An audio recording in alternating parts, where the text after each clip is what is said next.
hindi sa akin importante kung mag-boom. Mas importante ma-express ko yung gusto kong gawin, no? Na hindi ko natupad kasi gusto ko talagang maging media practitioner eh. Yun yung nakalakihan ko, nakikinig ng radyo, nagbabasa ng comics at nanonood ng mga TV shows, no? At balita. Nakita ko doon si Britney Spears. Unang-unang artista na pinuntahan namin si Jewel. Okay. Kasi meron siyang intimate and interactive. So talagang pumunta kami doon, sinilip namin yun. High school pa lang kami noon. Ikaw, Warren, kumusta ka naman? Tagal kitang hindi nakasama. Tagal tayong hindi Puro ako, Inom ka muna. Para kang nabagsak ka ng puro blood control. First question ko sa sarili ko, how will I gain this amount of followers and viewers? Yun ang number one na tanong ko sa sarili ko. I don't want to start from the bottom. I don't have any time for that. I wasn't even thinking about kung paano ma-monetize. I wasn't even thinking about the money.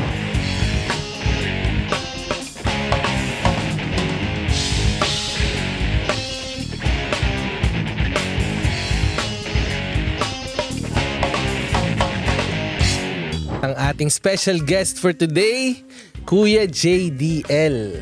Ayan. Welcome, Kuya JDL. Magandang gabi mga Ginoo ng pinagkakapitagong mga Ginoo. Philbert, Anjo, and Warren. Sa mga nakikinig po at nanonood, ako po yung lingkod, Kuya JDL, na nandito po ngayon sa Barber's Cut. Salamat po sa pag-imbita. Sanay sa mga yung Hindi na kailangan ng EQ. Oo, hindi na kailangan ng teleprompter. Kailan ka ba na pala sa ganito sa media? 2005 nagtatrabaho ko sa Middle East, no. Shout out sa mga taga Bahrain, no. Doon ako nakapagtrabaho before kasi gusto namin magpunta ng Canada. So, pinakamabilis, nasa ibang bansa ka, and then time na yun, no, punta ka ng Canada. So, meron ako nakilala sa pinagtatrabuhan ko sa restaurant, mga Pilipino, nasa print sila, tatrabaho, magazine, no? And then, kung kailangan daw nila ng, trabahador sa sales. So, in-applyan ko, pasok ako, tapos, alam mo na tayo mga Pilipino, gusto nating matuto. Nung wala akong sales, sabi nila, kailangan namin ng photographer. Uso photography noon 2005. Kinamit ko yung camera hindi pa ako sa YouTube nag-aaral noon, sa mga magazine lang. Merong mga tutorial. Inaral ko, tapos yun, napunta na ako sa media.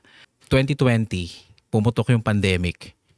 Pero 2019, nakikita ko na yung mga vlogs yung mga Pilipino nagba-vlogs. So sabi ko, yung natutunan ko sa prints, no, pwede kong gawin dito. Kaya lang, ang asawa ko mahilig makinig ng podcast. At ang pinakikinggan ng asawa kong podcast, yung mga about serial killer. Oh, yeah. So sabi ko, ano yung pinakikinggan mo? Podcast ang tawag dyan. Wala pang video ang podcast nun, talagang audio lang. So sabi ko, gusto ko kasing maging newscaster, no? So sinubukan ko, nire-record ko lang sa telepono, tapos ina-upload ko sa, hindi pa Spotify ang tawag nun Merong isa, Anchor.fm. Tapos may nagsabi sa akin, pwede mong gawin na live o gawin mo sa YouTube. And the rest, yun, ginagawa ko na until now. Pero ngayon, mas focus ako sa content rather than live and podcast kasi yung time consuming kasi yan Nandito ka na sa Canada noon nung ginagawa mo yan? Yes, nandito na ako sa Canada noon. Tapos nakakakita ako ng mga content creator na sabi ko, pwede kong gawin doon sa isang kwarto namin. Doon ko ise-set up. Buti na lang, may gamit na ako sa photography na pwede kong gamitin na as webcam. Nung natapos post-pandemic, medyo nagbo-boom na ang mga nagpo-podcast pero bumabalik na tayo sa regular na trabaho. Hindi ko na maasikaso. And then I decided na talagang magko-content ako using yung pagkukwento ng mga pangyayari sa mga community pagka nakaka-attend tayo o mga pinupuntahan mong mga lugar. Nung kauna-una kong video noong 2016, nandun pa rin. Kasi gusto ko siyang binabalik-balikan. Yung 8 seconds na video ko. Sabi nga nung isa sa Think Media, you need to start to record para mag-start ka. Kapag wala kayo nung umpisahan, walang mangyayari sa buhay. And tanong ko lang thriving ang YouTube career mo ngayon. Pero ano ba yan? Parang progression? Sabi mo kasi 2016. Pero ganyang klase na bang content yon ginagawa mo nun? Or kailan yung time talaga na feel mo talaga nag-resonate sa tao? Kailan yun? Noong post-pandemic, kasi ang nangyari kasi sa nung pandemic sa community, lalo na sa mga Filipino community. Totoong nangyayari to until na also Facebook nangyayari to eh.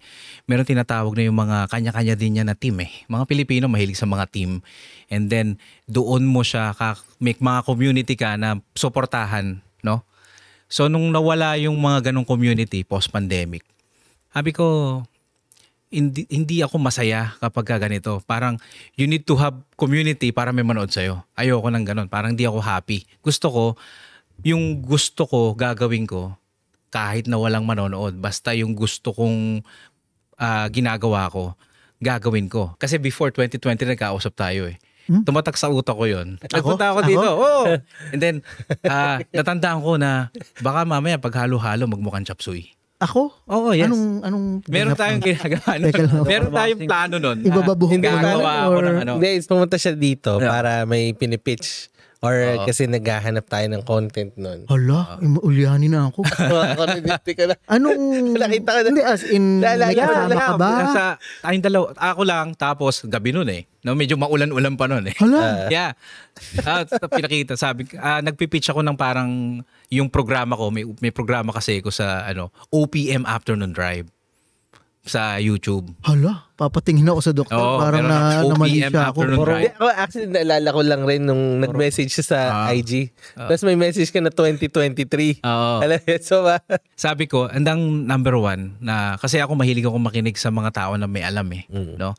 Sabi niya baka dapat pare-pareho yung content kasi magmukhang chop suey. Sabi ko, okay naman yon, kaso ayoko naman na gumawa ng panibagong channel and to start up again kasi matrabaho, and lalo na everybody is content creator, wala nang consumer, lahat producer na ng content. Kasi ang gusto kong mangyari parang nakalagay dun sa sa aking description eh. Parang alternative entertainment, no, yung channel ko. So pwedeng may event, current event, pwedeng pop culture, pwedeng kaso iniwan ko yung pagkain talaga. Kasi may content ako na nagluluto ako. Kasi nung time na yon nag-e-evolve ka eh. Gusto mo, saan ba ako komportable? No? Hindi ako pwede sa pagkain na ako yung nagluluto. Kasi lugi ako. walang nagkakamera sa'yo. Wala nagkakamera sa akin. Ako lahat maglilinis. Ako rin bibili ng ingredients bago ka magkaroon ng sponsor. Tapos, tataba ka pa. So, hindi pwede. Sabi ko, pero doon tayo pumunta doon sa ginagawa ko nung nasa Prince Ad ako. Pupunta ako sa event. Tapos, ko-cover ko siya. Instead na picture, video ngayon. Tapos, sa halip na ibibigay ko sa writer ng print ads, ako na rin ang titira nung narration, yung video, editing, and all that. Kaya sabi ko sa mga Filipino community, kung may mga event kayo sabihin nyo sa akin, pupuntahan ko, makiki-cover. And yan ay post-pandemic.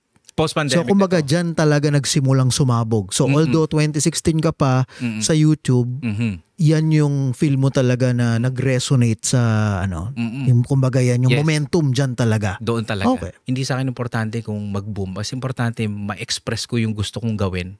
No? Na hindi ko natupad kasi gusto ko talagang maging media practitioner eh.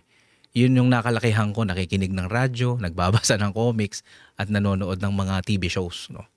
At balita. And ano ba yung content mo na pinakasumabog? Pinakasumabog, cut din.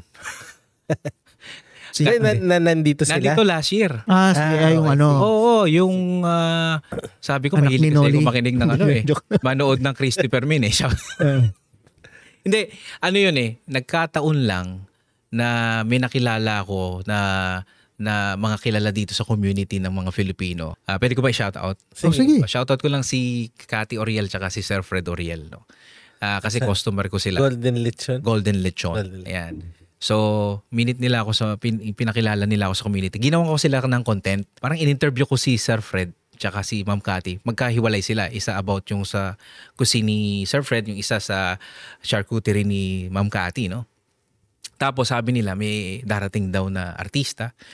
So sabi ko naman, sige po, baka pwedeng makita, no? So, pero yung pagsundo sa airport, walang nakakaalam. Nagkataon lang na merong akong kilala, mahilig siyang mag-check kung papaano kailan darating yung by logic, no? Kung paano, kung ganito, halimbawa kung ganitong airline yan, ganito datingan yan kasi magagaling yan sa ganon. So nakita namin sakto pagbigay niya sa akin ng ng impormasyon pagdating ko doon. Nakita ko yung sa mga Filipino community nandun. So video lang ako, tapos makapalang mukha ako minsan pagka sa mga artista kasi sa TIFF, Toronto Film Fest, nakadaanan mo na sila eh. So ito Tagalog to, mas madali. So pag kakamustahin mo sila, hindi basta makapagpa-picture ka. Kakausapin mo, hello. Alam ko kung taga saan si Catherine, no? Taga Nueva Ecija, tubong Nueva Ecija, no? Mabuhay mga taga Nueva Ecija nandun. No, lahat ng clip na yon, kinlip ko lang, tapos in-upload ko right away, mga after 1 hour, no? Pagdating. Pagbigising ko kinabukasan, no, from 9,000 subscriber, naging 10,000 agad, tapos 10,000 agad yung views. Tapos yun, dire-diretso na. Sabi ko, siguro may darating dito, pupuntahan ko na. Sabi ko dun sa mga kakilala ko sa Toronto Film Fest, kahit na sinong Hollywood yan, basta pupunta dito, pupuntahan ko. Good start. Ikaw, Warren, kumusta ka naman? Tagal kitang hindi nakasama. Tagal tayong hindi na. Puro ako, Inom ka muna. Para kang nabagsak ka ng puro flood control. Umpisa ng school, ng mga kindergarten. So, I was able to experience yung mga ganun na bagay. Ano yan? Yung first time na yung anak mo, ipapasok mo sa school. Kaya pala parang mangyak-ngyak ka pa eh. First time ay hatid yun. First hatid, first gawin ng baunan, yung mga ganun. So, first week okay naman siya. Kasi dati, nakaka-catch up pa ako kahit alas 11 ako natatapos sa trabaho, nakaka-catch up pa rin ako sa mga social media, ng mga balita, yung mga gusto kong gawin. Tulog ako ng alas 2, something like that. Right? Pero ngayon parang hindi, I don't know. Kailangan mo sabayan. Kung maaga na rin yung ikaw magpa-prepare sa umaga, dahil sa hatid mo. Since high school, talagang late akong natutulog. So mas life-changing pa etong hinahatid mo yung anak mo sa school kaysa sa nung kinasal ka. Yeah. Ikaw naman, Philbert, kamusta naman? One of those days. One of those busy ngayon. 12-hour days. Marami bang ganap? Maraming ganap, no? Kaya kita mo na ulyanin na no? As in, ano naman sinabi ko pala? Anong bullshit yung sinabi ko? Hindi, sabi mo yung baka pagka yung binigay mong content na gagawin, halo-halo, magmukhang chop suey. Yeah, sinabi ko yun. Sabi mo yun. Kasi tama naman yun. Kasi kung ang content mo halimbawa certain topic about geopolitics, dapat diretso ka lang yun, geopolitics. Kung about pop culture. Hindi, alam mo kung bakit naalala ko na? Bakit? Kasi wala kami mag-e-edit. Hindi, joke lang. Pero hindi ko pa rin maalala. Hindi ko siya tinitake as against me, no? Just to make it more better, no? Kasi kapag ninega mo sa sarili mo yun as tira sa'yo, hindi ka uunlad sasakit lang pakiramdam mo, no? Pero kasi syempre may mga producer, may mga director na may sarili silang how to magpatakbo ng programa, no? May sarili ka rin. Dapat mag-meet kayo in the middle to make nice program. Otherwise, pag saliwa kayo, walang mangyayari. Sabi mo lang, Chapsoy, mapunta ka lang sa algorithm Yun lang naman ang goal dun The reason na nag-blow up yung video because nasa algorithm ako. Yung mga videos ko, yung mga first upload ko, hindi naman sila pareho ng content ko May isang video lang na para bang nasama sa algorithm na nag-blow up. Kailangan kilala mo sarili mo kasi madali hindi sa madali pero kailangan napaka strong ng foundation mo as a creator kasi nag-viral ka pero kung talagang hindi mo kayang panindigan ngayon ng sabi mo nga kanina na basta wala kang pakialam kung may nanonood o wala. No, I get you pero yun nga nung nag-viral ako, nagkagain ako ng madaming followers. That's when I start thinking na para bang okay, I can concentrate on what I want to do. Kung ano yung mga gusto ko na. Kasi may viewers na ako Pwede ka maging slave ng numbers. And dyan nga ang advantage ng, halimbawa sa sitwasyon mo, hindi ka naman nag-start kahapon diba? Kumbaga, dekada. Diba? And yung dekadang yon trial and error, dun mo masusubukan sarili mo Diba? So para pag dumating ang panahon na sumabog yan, again, more power sa'yo. Kung talagang ang passion mo ay dun sa pag-iintay sa airport, sasabog yan, ganun, boom, more power sa'yo.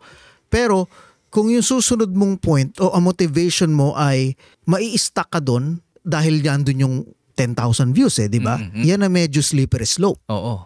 And then matter of time lang magka-catch up sa yan.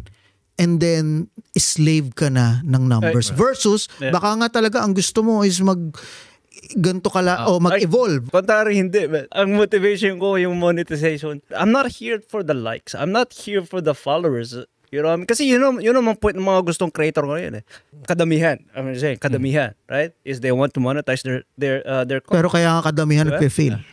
In terms of TikTok, you can make money when you do live. Yeah, that's exactly. Kaya lang, nakikita ko sa TikTok, kaya, in fairness, may TikTok ako, I'm posting in TikTok pero hindi ako nagla-live because ayoko makain ng sistema yung sarili ko kasi may nakikita ako doon. Exactly, yeah. No? Biruin mo, natutulog, ilalive mo para. Kasi pag nag-live ka 20 minutes, kikita ka eh. Sense? Meron. Kaya may natutulog, may kumakain. Well, wala. Tapos kwentuhan lang doon. No? Sabi ko parang hindi ito yung gusto ko. Ayokong malagay sa channel ko yung ganon klase na 1 hour, 2 hours, kwentuhan lang na kwentuhan na, tawag nila doon, walwalan eh. Yung dire-diretso lang, parang personal na buhay mo na uusap na, no? Pagka ikaw nung pandemic. Unless kung nakabra ka lang. Ay nako, Diyos ko, pagka YouTube, may ganon, mahigpit ang YouTube. Pinakamahigpit ang YouTube sa lahat. Ganon? Yes, kaya ang bra considered na minsan may pag nag-report sa'yo eh. Meron eh. Oo, mahigpit ang YouTube. Kaya napansin mo, maraming iba na content creator na umaalis ng YouTube, lumilipat sa Facebook. OnlyFans. Kumbaga sa mainstream media, sila yung merong tinatawag na ethics. Maganda yung ethics nila. Kaya ginagamit rin siya ng mga mainstream media na mag-upload ngayon, no? Ng mga content nila. YouTube is king. Nag-umpisa ako, Dear Kuya JDL. No? Kasi yun ang mga napakakinggan ko sa radyo, si Dr. Love, si Jude Manaag, no? Si Tia Deli, no? Hanggang nung 90s, tumira na si Joe Damango. Ang problema kay Joe Damango, dapat Inglesero ka, Taglish ka. Medyo sosyalan ang dating mo. So yun, sinusulat ko pa yun. Mano-mano, hindi pa uso ChatGPT nun eh. Susulat mo talaga, papacheck mo pa minsan sa asawa mo yung grammar kasi Inglesero. Tapos medyo Taglish ka ng dating. Okay. Tapos, kumukontak ako ng mga kumakanta sa YouTube. Binineges ko, Motivation Monday, Jazz Tuesday, ganun ng mga content ko noon, live, no? Kasi kumikita ako doon eh, no? Kasi merong nagpapa-super chat, merong nagsusubscribe na tawag dito, magpapa-member sa'yo to support you. Kasi during that time, mga tao, work from home, walang ginagawa sa bahay. So nakatuon sa'yo, no? So nung nawala yon, medyo bumaba, no? Tsaka nag-iba na ang taste ng mga nanonood. Gusto na lang nila kantahan. Puro kantahan, lahat kantahan. Until now, kakanta sila, no? Ako ayoko kumanta talaga. Sinubukan ko parang hindi para sa akin. So gusto ko lang talaga yung formula na sinasabi ko pag nagla-live ako, na sinasabi ko kapag ka nagpapaturo yung mga bagong nagla-live, paano yung formula mo? Ang formula ko sa pagla-live, sinasabi ko sa kanila kahit sa pag-content ko, para kang sumusulat, no? Lagi kang may opening, may body, kung ano yung gusto mong sabihin, at huwag kang makakalimutang magpaalam. Kaya minsan kapag kumuha ko ng content, nakalimutan ko mag-ending eh. Ninanarrate ko na lang yung ending ko sa content. Kasi importante yung nagpapaalam ka sa audience mo. Ibang-iba nga yung time na yon na iniisip rin ng tao na mapoprolong yung ganun, di ba? Sabi nila post-pandemic, new world, di ba? Bago. Pero hindi naman, bumalik rin tayo sa dati. So parang na bago. Kasi nakikita ko pa yun, kumusta na ba yun? Yung Kumu? May Kumu pa na app nun eh. Meron nun, no? Tama. Yung diba? mga sa YouTube, nagpupuntang Kumu. Oo, tapos parang gusto nilang bayaran yung mga tao na nandun. Unfortunately, lahat yun is para talaga sa hope na merong immediate na monetization. Yes. Twitch, right? Twitch pa. On Twitch, more on sa gaming naman. And I think, yes, pa rin usually leader Twitch, pa rin. Yeah, pero pagdating nga dyan sa Kumu, parang medyo nakakalungkot kasi doon ko nakita rin yung mga kaibigan natin ng mga artist, whether rapper o singer na siguro, kasi nga part ng promotion siguro like talagang for the sake kasi na lang na gano'n. Yung sinabi mo, natutulog. Nagkakaraoke na lang ng na parang rapper ka, like gangsta ka, bakit ka exactly, so para kasi nga yun yung I guess mas yung may monetization na appealing at immediate dati sa Kumu, pero yun na nakakatakot na impact ng ang drive mo na paggawa as a creator sa digital, social media, ay yung putting first yung pera Yes. bago mo makilala yung sarili mo. Sarili May mo. mga sineswerte na talagang unang try nila, passionate sila halimbawa talaga sa pagluluto o kung ano man, and boom, good job. Good job. Congratulations sa inyo. Nangyayari yun. No? Pero, for the most part is hindi yun ang motivation eh. Hindi mo masasabi talaga na, and yun ang mangyayari, nagiging alipin ka talaga nung yung akala mong freedom, baka maging short-lived. Freedom na na okay, kumikita ka na kasi sumikat ka na halimbawa, nagpa-prank ka. Talagang panalo no? Sa Batters ka, may binabatukan ka doon, sikat na sikat ka, entertaining. Pero baka naging alipin ka nung gano'n na. Ganun. Para sa akin, sa mga payo ko na rin dun sa mga iba, no? It's up to you kung pupulutin nyo o hindi. Yung sinasabi sa akin nung asawa ko, no? Kasi lagi dapat may check and balance ka eh. Hindi porket kung binata ko dalaga ka, parents mo, kaibigan mo, no? Lagi mong iisipin yung mga taong nakakonekta sa'yo. Kung ano yung magiging impact sa kanila kapag lumabas ka umarap ka sa camera, ni-record mo, and-upload mo, dapat yung darating doon, i-consider mo rin yung magiging impact sa mga nakataong na nakakonekta sa'yo. Kasi pagka maaring wala kang pakialam sa ginagawa mo, kung ano mang persona ang gusto mong palabas sa social media o sa television o napapakinggan sa radyo, no? Importante, yung mga kasama mo, hindi sila naapektuhan ng mga ginagawa mo. Kasi kung di ka nasasaktan, sila mas masasaktan para sa'yo. Yun yung lagi kong iniisip na kapag ginawa ko ba to, ano ba magiging impact na to? Kasi pinapanood to ng pamangking ko, no? Pinapanood to ng asawa ko, mga in-laws ko, nakinood sila. So dapat yung something na they can proud of, it doesn't matter kung 60 views, pero pagka sinabi na, ay, yan pala yung kahit isang tao na nagsabi na, ano mo pala yan, kamag-anak mo, mister mo pala yan. Galing parang nagbabalita sa telebisyon, o parang radyo, no? Parang DJ sa radyo. Malaking bagay yun, no? Hindi man ganun, hindi yun na matatawaran ng monetization eh. Dignidad mo yun eh. Persona mo yun. Yun ang para sa akin. Ito lang. So ngayon, thriving YouTube mo, yung wisdom mo sa ganyan, sa experience mo and sa outlook mo, kumbaga talagang parang gets mo na talaga. Ikaw ba ang status mo ba, meron ka bang, ito na ba ang full-time mo or anong industriya mo pa? Nasa retail food and beverage. Yun kasi ang tinapos ko, no? Hotel restaurant management ako. Dito sa Canada? Dito. Sa Canada and sa Pilipinas, gano'n na. Pati sa Middle East, doon ako nauna. Na-expose ako talaga sa media nung napunta ako sa print ads. Okay. Sa mga magazine, newspaper. Last na trabaho ko doon sa weekly newspaper ang trabaho ko, photographer, no? And bakit hindi mo ba naiisip ngayon na parang mag-jump na talaga at talagang mag-all Sinubukan ko yan, Philbert, nung bago ako dito 2010. Hindi ko nasasabihin yung print ads, sarado na ngayon. Nakakita ko, photographer daw, no? So pinasok ko, tala ko yung portfolio ko. Hindi man lang tiningnan nung editor or sino man yung portfolio ko. Yeah, I don't need to. Sinabi sa akin, ang bibigay ko sa iyo internship. Hindi nila sinabi yun sa ads, pero biglang internship. Gamit ko yung equipment ko, dala ko, knowledge ko, pati yung oras ko. Tapos sasabihin mo lang sa akin, internship. Sabi ko, paano ko naman bubuhayin yung pamilya ko dyan? Pilipino na dyan. Hindi. Yun nga nakakadismaya eh. Toronto Star? Yung kapatid Toronto niya. Sun? Yung kapatid Globe niya na Mail. weekly. Wala na yun, sarado na yun. Yung Metro? Parang now Parang now siya. Oo. Kasi yun ang forte ko nun eh. Pang weekly mga lifestyle eh. Hindi, pero yan, 2010. Ngayon, iba na. 15 years later, kumikita ka na sa YouTube. Ano ang hinihintay mo para talaga mag-all in sa YouTube? Bakit hindi? Or Natakot ako na i-all in eh. Kasi ang gusto ko ngayon may kasiguraduhan ang cash flow. At parang inisip ko, kung full time ko man to, I want to make sure na hindi lang ako mag-isa. Dapat kahit papano may 2 team, no? 3, 3, no? Kasi sabi ko nga kanina, kung full time ko to, imagine baka mahirap eh.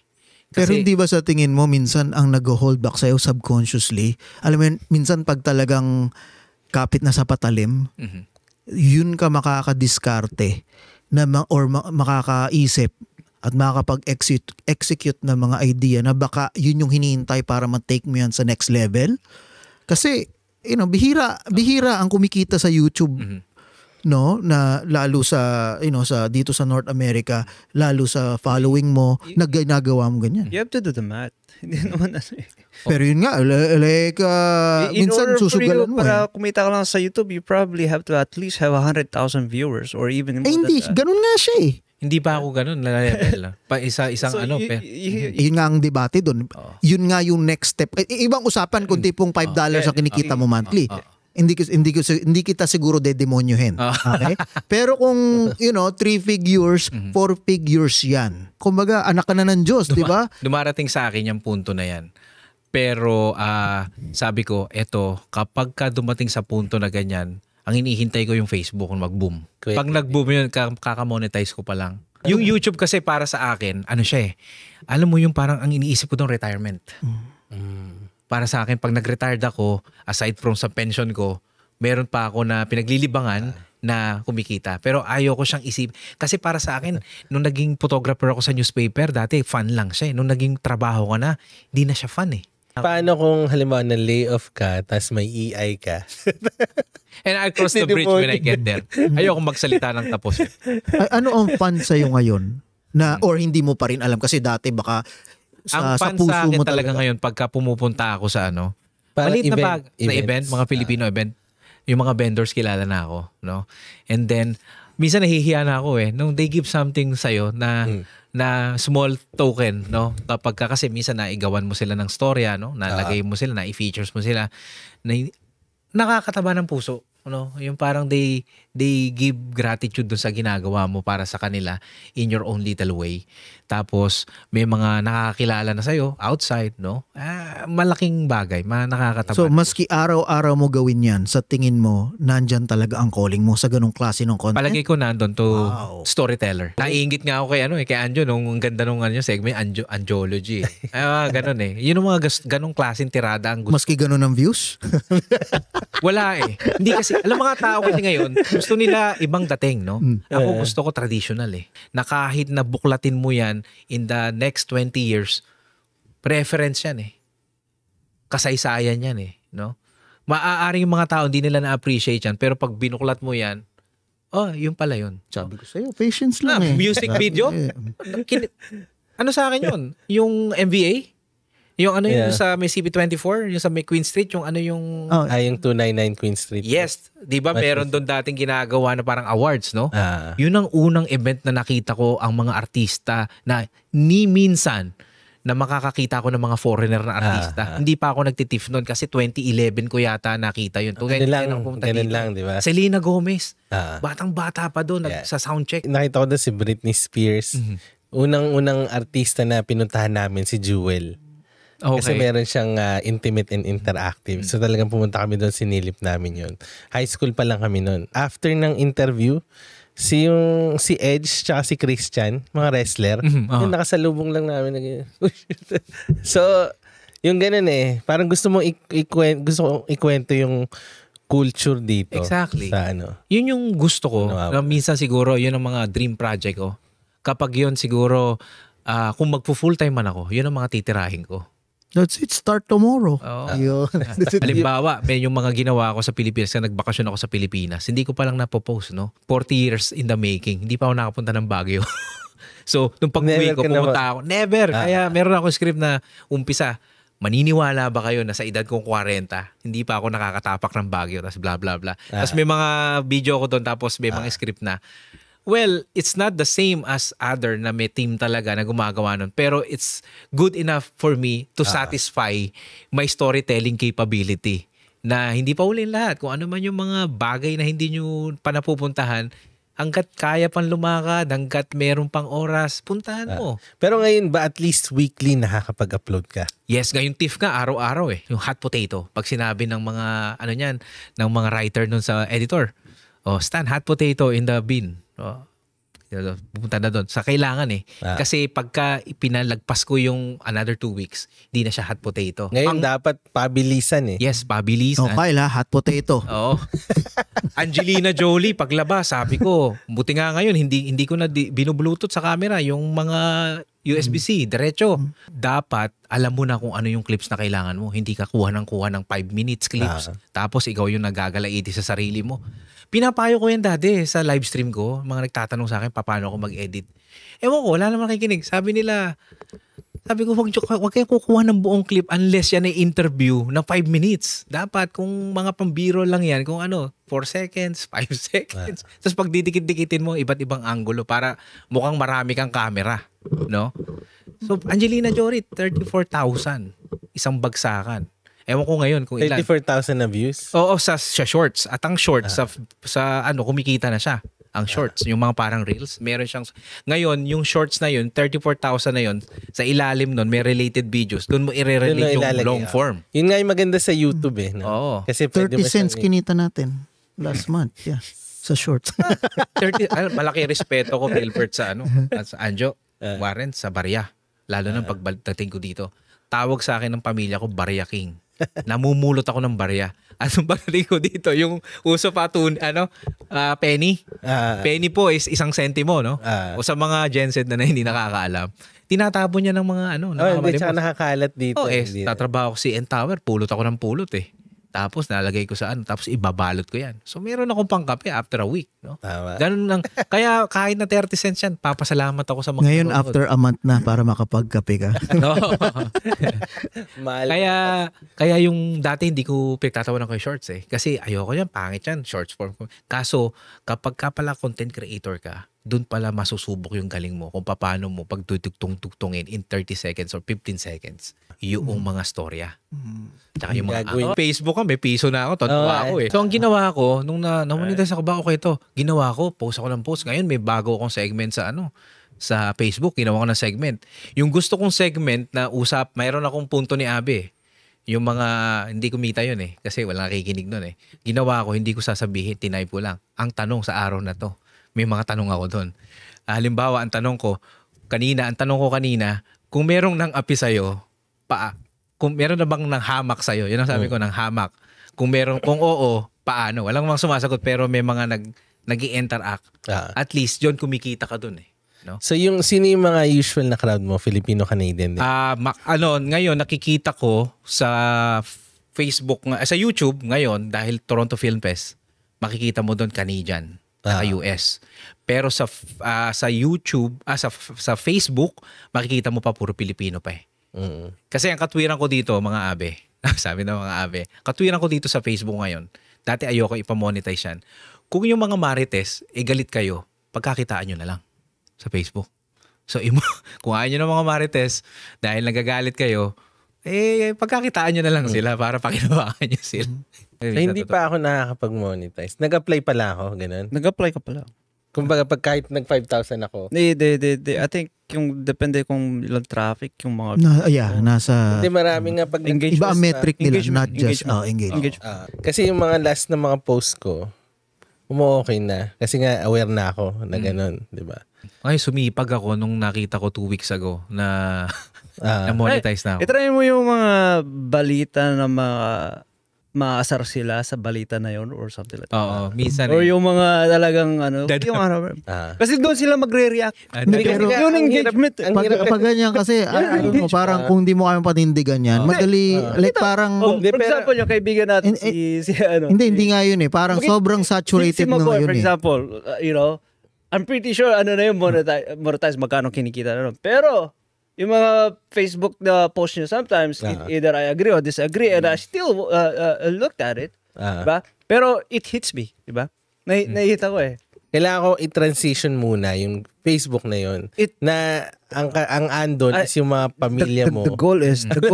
Kaya gumawa ako ng extra. Paano napapil? First question ko sa sarili ko, how will I gain this amount of followers and viewers?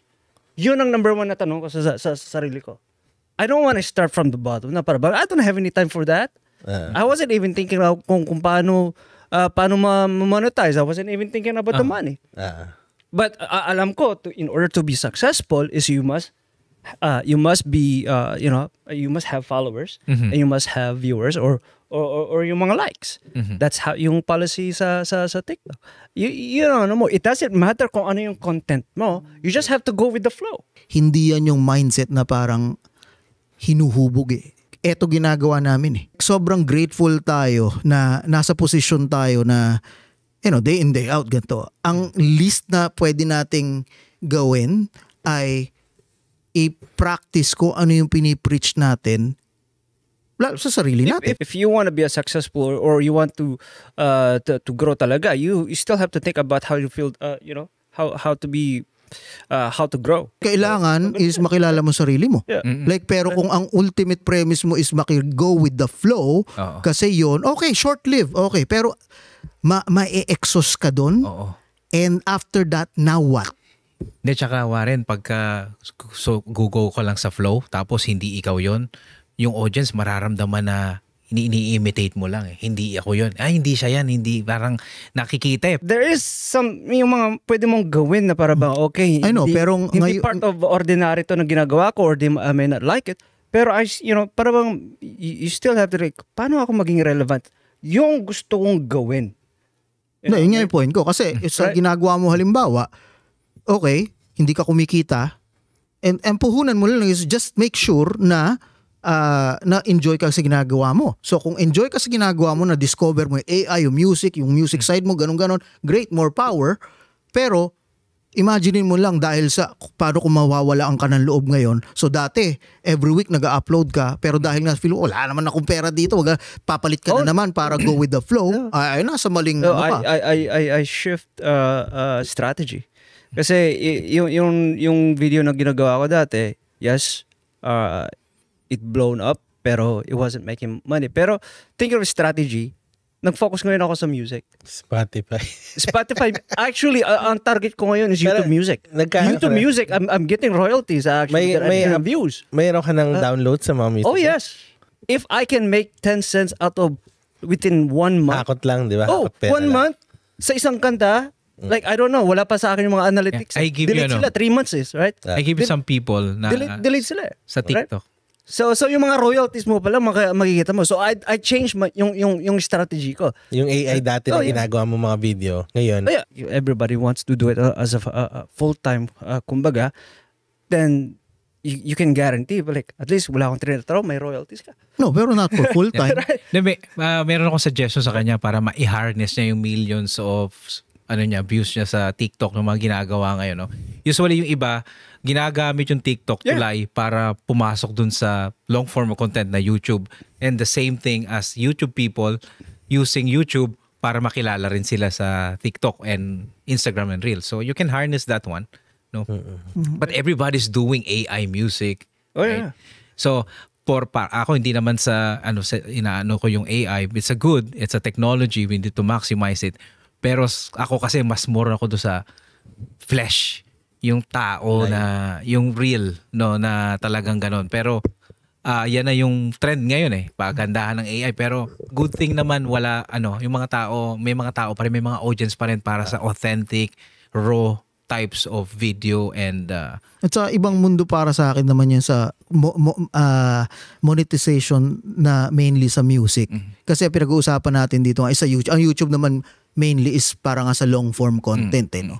So usually ang music, ang pera dyan is through mga royalties ganyan, or yung mga malalaking deal talaga with artists. So and since ang usapan natin dito is full-time creator so hindi ko sinabing pero kumbaga parang ibang-iba yun kasi alam mo sa akin, yung mga videos ko na luma na relevant sa weather, halimbawa lahat ng, bago mag-TIFF, lahat ng videos ko ng Toronto Film Fest, maraming nanonood. Bago mag-fall, lahat ng videos ko na about fall, maraming nanonood. Pagka travel season, lahat ng videos ko, nung nagpunta kami sa Prague, na ginawa ko yung clock tower, na ninarrate ko na English, bago mag-Toronto Film Fest, yun ang namamayagpag sa sa analytics ko. So para sa akin, kaya tinuloy ko kahit wala akong certain niche, yung talagang ginagawa ko lang. Kasi alam ko na in certain season, may manonood may magse-search. Kasi pag nakikita mo sa analytics, paano ka nakikita ng audience? Una, YouTube search. Yun ang number 1 sa akin for the last 3 years now. Pag sinearch nila yung certain topic, lalabas yung sa aking mga videos. Tapos susunod na yung browse features, kung ay nakikita nila sa mga, di ba pag bukas mo, lalabas yun, no? Pangatlo, yung recommendation. Nawala na yung external tsaka yung direct unknown. Pagka lumabas sa external, direct unknown, delikado ka doon, pwede kang ma-demonetize doon because that means it's Babayad indirect ka. traffic yun. Kunyari, may 10 cellphone ka, pinapanood mo ng video mo, masama yun. Makikita ka ng YouTube doon. Maaari kang ma-block.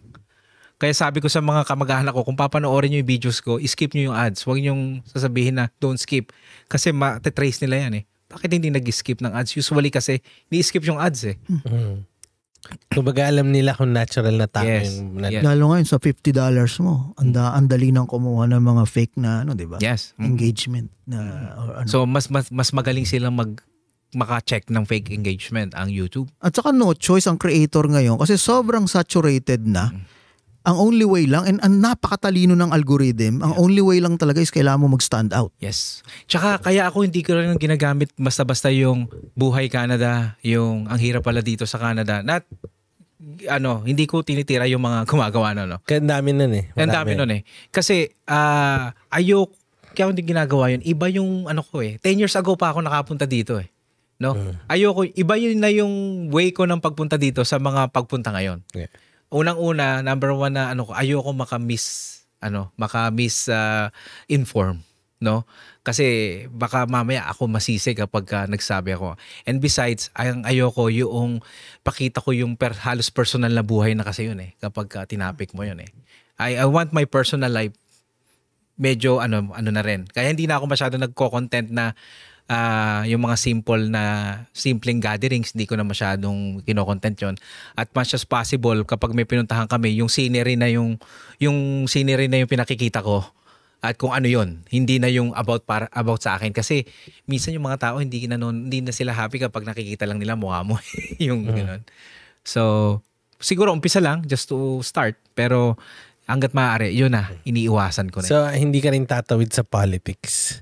Na topic, mahirap yun eh. Kasi as much as possible, ayoko malaman nila kung ano yung ko. Kung i-try natin ngayon. Pwede. Pero Tingin mo sa speaker. May in-assassinate na. Kung Rigudon sa Senado, no? Mga Rigudon na ganyan. Pero I watch geopolitics. Meron akong pinapanood. I'm vocal about it sa mga vlogs ko, Ronald Llamas. Formal Tungkol sa Canada ba yan na Hindi. Ito yung geopolitics, no? Tsaka si Haydarian. Pag sila magkausap ni Richard Haydarian, naaliw ako sa kanya kasi hindi napapansin ni Richard Haydarian, na siya eh, na binabanatan na siya ni sinasarcastic na siya ni Ronald Llamas. Doon malalaman kung sino ang totoong intellectual. Oo. I think there is more baliktad ako eh. I think there's more genuine there's more hindi ko naman, I think you would attract more or people would much more appreciative if kung ilabas mo lahat, for example, like genuine na talagang even politics, your opinion sa politics, opinion sa authenticity gay right or whatever. For example, lang si Charlie Kirk. He died. Charlie Kirk, right? binaril. Wala siyang he fought yung talagang belief niya sa mga opinion na wala siyang tinatakutan kung anong topic ang pag-uusapan mo. I understand you, but for me, I want to portray myself as a media practitioner. No, I get so I want to make sure that I'm not biased when I give information. So people can trust me. So yung aking opinion, maybe I just keep it myself because I'm not a komentarista, no? I'm not yun nga, I think I'm just a storyteller. So I want to make sure na hindi ako biased kasi kapag ka naging bias ka na, people will look at you different ways. Paano kapag hindi, yung opinion niya hindi nagtutugma sa akin, hindi niya na ako papansin. But people would trust me more of my opinion kasi now they see. Yung mga tao naniniwala sa'yo. Exactly. Yung mga tao naniniwala sa'yo. But I'm not trying to please that side. I'm not trying to please that side. Whoever agrees with my opinion, can listen to my yes, show. hindi mo maiiwasan Diba? yon because Right? Everybody has different opinion. No? I get it. Lots of, kasi yung mga politics na gumagawa ng content, ay mga content creator na gumagawa ng politics, may kasari-sarili sila. Yung nakikinig sa kanila, naniniwala dun sa isang kampo kasi yun lang gusto nilang pakinggan. Kapag ka nagsabi ka ng masama, hindi kita pakikinggan kasi hindi naman tayo nagtutugma. Ayoko marinig yung gusto mo sabihin kasi nasasaktan. At saka ito nga kaya isa sa mga sobrang grateful din ako kasi meron tayo sa sistema natin doon sa FTV ano. At dati ko pa sinasabi sa inyo. Halimbawa ganito, nasa atin si Cherry, veteranong journalist sa Pilipinas, pero more than capable kami gumawa ng totoong balita halimbawa. Pero ang reasoning talaga namin is yung drain, yung toxicity and magko-contribute ka. Kaya ito na nga lang barbers eh. Okay na to. Diba? Kasi once na inan mo yung rabbit hole na yon, worth it ba sa energy mo? Na Exactly. Maski anong gawin mo, never mo ma-achieve yung objectivity. You still have to go with the flow. If you want to be successful, you want to go with the flow and be open-minded or go all out. Sabihin mo yung All out sa bagay na gusto mo sa brand mo. Yes, So kaya ito, barbers, gusto mo magbastusan tayo, walang problema. Barbers cut, hindi ito Philbert Wong. Gets mo? So, yun yung klaro. Maski bigyan mo ako dito ng milyon-milyon, kung ang kapalit ay yung toxicity, yung hatred dahil sa non-stop na bombardment, no thanks. But hindi mo mapiplease lahat. Hindi nga sa please eh. Bakit Hindi mo, mo yun nga, nasa point ako ngayon halimbawa dito. Ito ang buhay ko, hindi ako umaasa sa monetization. Okay? No, yun nga. It's your decision. It's your decision. Pero, ang pinag-usapan natin dito, if you wanna be a blogger, or let's say you wanna be okay, fine. I have some certain ways na kung paano maging successful. I think of it. Pero yun ang opinion ko is I wanna be... Hindi, yun nga. Na I think, kung talaga mag-all out ka sa social media, okay, I think papatok sa'yo yung ganyang mga political commentary, 100%. More power sa'yo. Pero, hindi mo pwede parang i-generalize yan na no tol, ikaw go with the flow ka, kaya huwag ka matakot na mag politics o ganon. Kasi nga ikaw yun ang personality mo, and to be honest, I think magta-thrive ka doon. Kung si Kuya JDL o si Anjo is baka hindi yun yung brand nila, Hindi yung or branding hindi sila nila. ready Tama. sa ganong Branding. klaseng Depends with the branding. Oo. Banat by, yun ang branding niya. Bumanat siya. That's why he called Banat Banat by. by. Ako, tawag ko mga kaabe, magkakakampi tayo dito. We're just having fun. We're just having learning, no? Word of the Lords, no? Hindi siya sa YouTube, mainstream. Just giving you a satire news, right? Si Xiao Chua, historian, content niya is about history, pero ang topic parang nagkukwentuhan lang na parang kinichismis lang na sa'yo. Ganun yun, kung depende sa branding na gusto mo. Kaya kung yun ang branding mo, dun ka, pero kapag ka ikaw pupunta sa isang channel o sa isang content creator na ang branding nila, ganito, at sinabi sa'yo na ganito ang pag-uusapan natin, we need to follow whatever kung ano yung pinapalabas doon sa channel na yon. And then whatever na you want to do on your channel, you do it on you because that's your branding. But in the different channel, yun ang gusto nila eh. So dapat you respect that. I think yun yung isa sa mga natututunan ko na nakikipag-usap sa mga content creator through social media and through kung pupunta ako sa channel ng iba, no, na as a guest or even StreamYard. Tapos ang sabi nila dito, Kuya JDL, medyo dito medyo sexy, bastusan ng konti. O, sasabay ako pero hindi ako pupunta sa point pa rin na ganon. Yung konti lang, pahapyaw lang. Something like that. Yung OF. Ako practical lang I would do that sideline. Yeah, I would Part-time. Oo, part-time. Parang hakakot ka lang. Hindi, kanya-kanyang discarding nga. Yayaman to. And maraming salamat pala ko. Thank you. The pleasure is mine. Parang ang bilis ng isang oras. Diba? So kung, paano ka pala mahahanap ng mga viewers? Naku, napakadali lang po. At ako po ay inyong makikita sa lahat ng social media platforms. Pero ako po ay madalas sa aking channel sa YouTube, Kuya JDL. Facebook fan page na Kuya JDL at sa Instagram at TikTok na Kuya JDL. So yun, more power to you at thank you very much. Thank you. Masarap pala dito. Sana maibitahan tayo palagi dito. Bukas. Mag 2 episodes tayo. Ayan, so magkita-kita lang ulit tayo next time dito lang sa Barber's Cut.